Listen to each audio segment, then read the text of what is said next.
Daudz runā par emocionālo inteliģenci mūsdienās, vai ne? Un tas ir ļoti nozīmīgi un svarīgi darba vietā. Un ne tikai darba vietā, arī ģimenē un privātajā dzīvē, vai ne?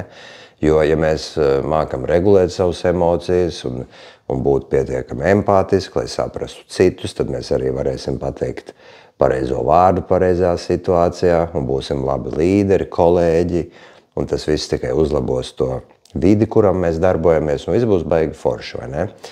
Bet lietiņa ir tāda, ka vienkārši mācoties par to emocionālo inteliģenci un studējot, mēs nekļūsim emocionāli inteliģentāki. Tas tā nenotiek. Un kāpēc? Tāpēc, ka visiem no mums ir iekšējās traumas, kas tipiski nāk no bērnības, vai ne? Un ņemiet vērā to, ka lai jūs būtu traumēts, jā, bērnībā, nevajag pat tā būt, kad jūs tur sita baigi vai seksuāli izmantoja vai kaut kas tam līdzīgs, vai ne? Jo tās ir tās smagās lietas, par kur parasti cilvēki aizdomājas, ka iet runa par traumām, jā. Pat vienkārši salīdzinot vienkāršas situācijas, vai ne?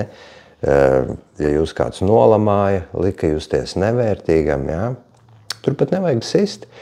Pat tas var atstāt smagas pēdas jūsu gan emociju ziņā ķermenī, gan arī emocionālajā ziņā, ko jūs domājat paši par sevīm, vai ne? Tā ir tā bagāža, tās programmas, kas mūsos ir, jūs nolamā, un jūs pieņemat tajā brīdī, kad jūs esat nevērtīgs, un tālāk tā sajūta sevi pieredz dzīvē. Līdzīgās situācijās pirmā sajūta un doma, bez īpašas tur vispār aizdomāšanās ir, ka es taču neesmu svarīgs, es neesmu vērtīgs, es neesmu pietiekošs, vai ne? Un tad tur var sākties visādas emocijas, trauksmes un tā tālāk, vai ne?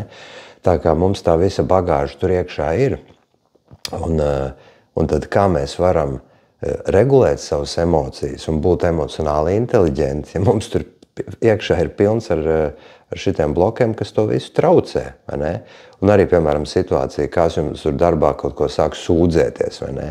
Ja jūs būsiet pārāk empātiski un iekšā jūsos būs tas upurītis, jā, uzreiz jūs jutīsiet līdz tai personai pārāk daudz. Abi jūs kļūsiet par upurīšiem, viens otru atbalstīsiet, un tas nekur nevad, vai ne? Jūs nevarēsiet objektīvi uzklausīt un redzēt to īsto situāciju. Tā kā nāciet uz izaugsmesterapija.com, strādāsim kopā, es jums došu brīvu konsultāciju, atbloķēsim jūsu visas tās programmas un emocijas, un tad jūs patiešām varēsiet būt emocionāli inteliģenti.